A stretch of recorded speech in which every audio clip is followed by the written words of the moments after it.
yes. It was a really hard time for God's people. It was. But as God often did, he had a plan to help his people. And this time, it started with Moses. Oh, I know him. Moses was the baby that grew up in Pharaoh's palace, even though he was an Israelite. You remembered. Moses was living in Pharaoh's palace of plenty. He ate Pharaoh's fine foods and dressed in Pharaoh's dandy duds. All in all, he lived a Pretty fine life. Yes, well, that was until Uh-oh, what happened? Moses saw an Egyptian man hitting an Israelite and he got really, really mad. Stop treating him that way. Stop. Stop. Moses got so mad that he hurt the Egyptian really bad. Oh, no! The Egyptian died, and right away Moses knew he was in big trouble. If they catch me, it'll be the end. So what did he do? He ran. He ran right out of Egypt. He kept on running. He ran so far that he ran straight into the desert. And there he stayed. Wow. For how long? A few months? No. A year? Nah. A couple of years. 3, 4, 5, 6, 10? 40. 40 years? He was there so long that he met a nice girl named Zipporah. got married, had kids, and became a... Here, cotton ball. Here, cream puff. Here, lamby wamby. A shepherd? Right. And although Moses didn't have all the fancy stuff from his old life, his new one was pretty good. At least it was better than going back to Egypt and getting thrown in jail. So, Moses figured he'd just stay in the desert and never go back to Egypt. But things in Egypt were not going well for the Israelites. So, one day...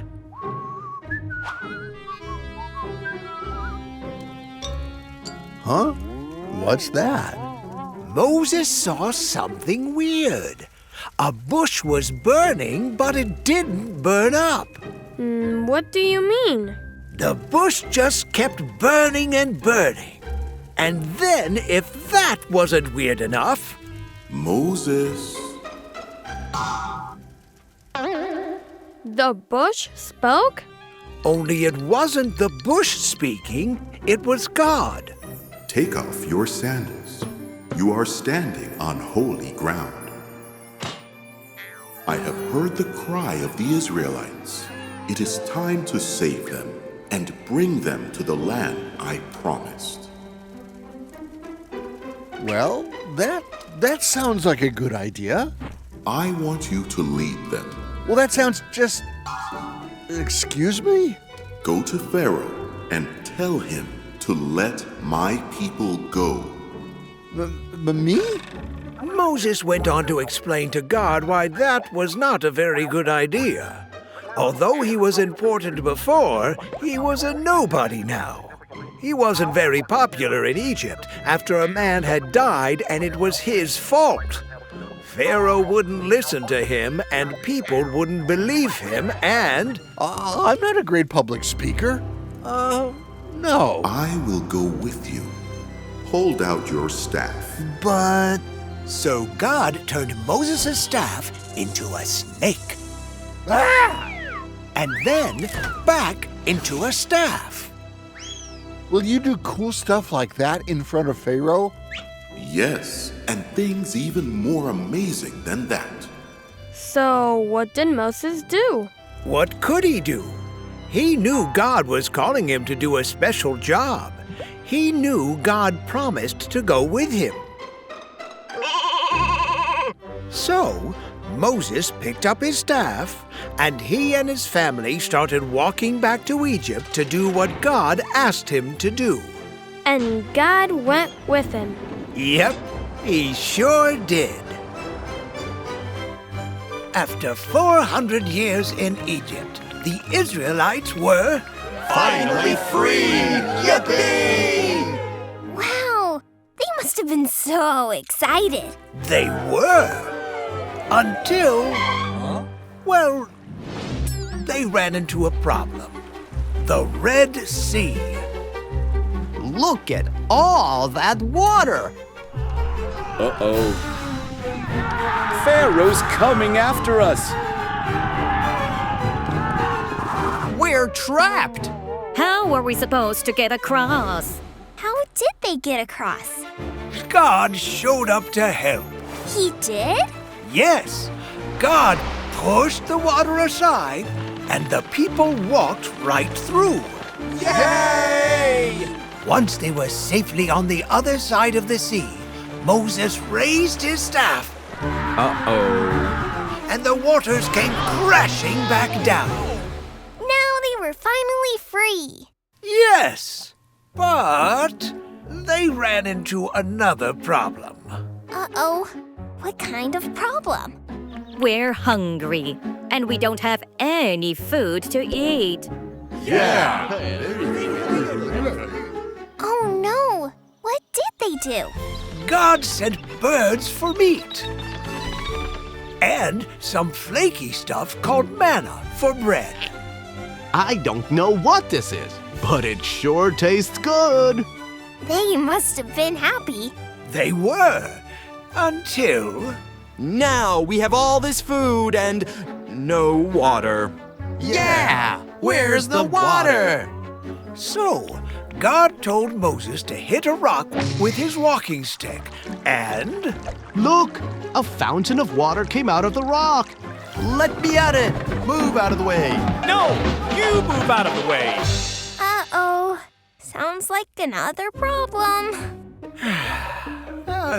Let's just say that even though God was giving them everything they needed, they always found something to complain about. Are we there yet?